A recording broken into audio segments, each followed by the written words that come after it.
Hello सांग मैंने आज एक नुआ वीडियो को स्वागत। आज आम जाना जे सुभद्रा योजनार फॉर्म फिलअप केमी करेंगे आउठू फॉर्म आने तापर एलिजिबिलिटी क्राइटेरिया कौ भाई भाव अच्छी तो चलते से विषय में आलोचना करिया। देखो जमी मुझे जो डॉक्यूमेंट कही जे सब डॉक्यूमेंट सुभद्रा योजना आवश्यक से ही डॉक्यूमेंट सब एवं गोटे उल्लेख आसी जाइए कौ डॉक्यूमेंट दरकार सुभद्रा योजना तो देखिपे आप आधार कार्ड दरकार, बैंक अकाउंट दरकार, एड्रेस प्रूफ दरकार, मोबाइल नंबर दरकार, रेसिडेंट सर्टिफिकेट दरकार, ईमेल आईडी दरकार।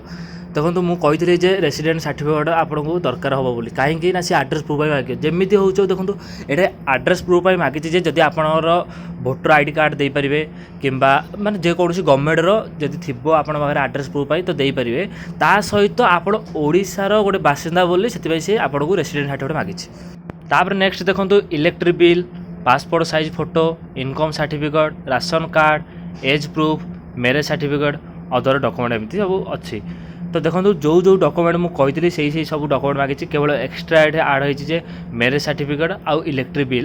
देखो एज प्रूफ ये आधार कार्ड नब तेणु जो मानकर आधार कार्ड भूल अच्छी से आधार कार्ड करेक्शन कर दिंतु जद्वारा एज प्रूफ रे आपंकर कौन असुविधा हे ना।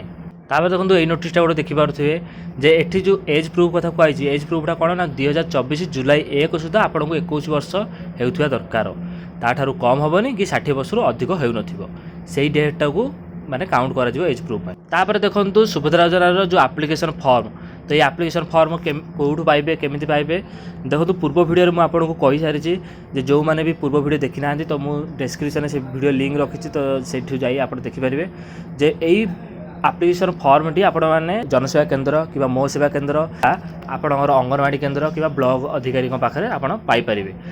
तापर देखो ये फॉर्म फिलअप तीनोटी प्रोसेस अच्छी गोटे क विभाग, ख विभाग आ ग विभाग एमती तीनोटी प्रोसेस अच्छी। तो प्रथम आसला जे संपूर्ण नाम आपण आधार अनुसार ना कौ भाई अच्छी से भाव में प्रथम बक्स में फिलअप करेंगे।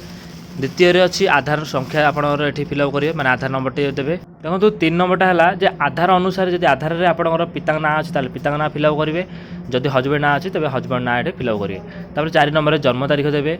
5 नंबर में पचार से आप साधारण ना अनुसूचित जाति ना अनुसूचित जनजाति। देखो ओबीसी आउ जेनेराल साधारण भाग में जी आ जो मैंने एससी अनुसूचित जाति आ जो मैंने एसटी थे अनुसूचित जनजाति देवे। तापर जदि आपंकर शारीरिक भिन्नक्षम जदि आप डिजेबिलिटी सर्टिफिकेट अच्छी तो आप ये हाँ करेंगे, जब ना ताल देवे ना। आपंकर आधार संयुक्त मोबाइल नंबर आधार कार्ड जो मोबाइल नंबर लिंक अच्छी ये करेंगे। तापर आप जब अलग मोबाइल नंबर भी यूज कर दिंतु बेटर हम।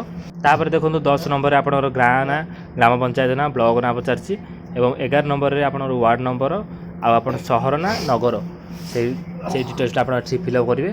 तापर देखो 12 नंबर पचार आधार सक्षम संचय खाता थी बैंक नाम माने जो बैंक अकाउंट सहित आपंकर आधार कार्ड लिंक अच्छी तो सही बैंक नाम ये लिखे। देखो तापर आस ख विभाग, ग विभाग से किसी टेंशन नेबार नहीं आराम से आप फिलअप करेंगे। एगुड़ाक देखो किसी असुविधा नहीं कहीं ओडिया लिखाई आदि भी कौन असुविधा है ताल आप गाइडेंस आप नहीं पारे। जदि भी कौन डाउट रहा ताल आप मत कमेंट करूँ मुझे से डिटेल्स आपको देपारि। तापर देखो ये लास्ट फॉर्म देखो ये हूँ बहुत इंपोर्टाट जिते आप अप्लाई कर सारे तो आपको ये गोटे फॉर्म मिल जो थे कि आपणर एप्लिकेशन नंबर थी आउ के अप्लाई करते से अप्लाई डेट ता सहित आप ना आउ आधार नंबर तो जितेबाला भी जो अप्लाई करेंगे तो ये गोटे फॉर्म आप रिसीव करेंगे जो आप सक्सेस हो। तो देखो ये है पूरा फुल डिटेल्स सुभद्रा योजनार एवं पर्यंत देखो सुभद्रा योजनार कौन से अप्लाई डेट आसी ना तेणु किसी भी तरबर होगा दरकार नहीं। देखो कहीं भी जब पैसा आपको मागुंट तो से फ्रॉड आप पसंद ना।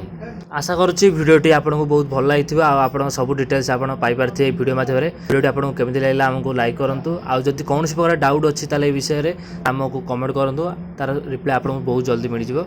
ये भिडियो यदि देखा जाता है आम चैनल सहित एमती सब जड़ित हो रही था।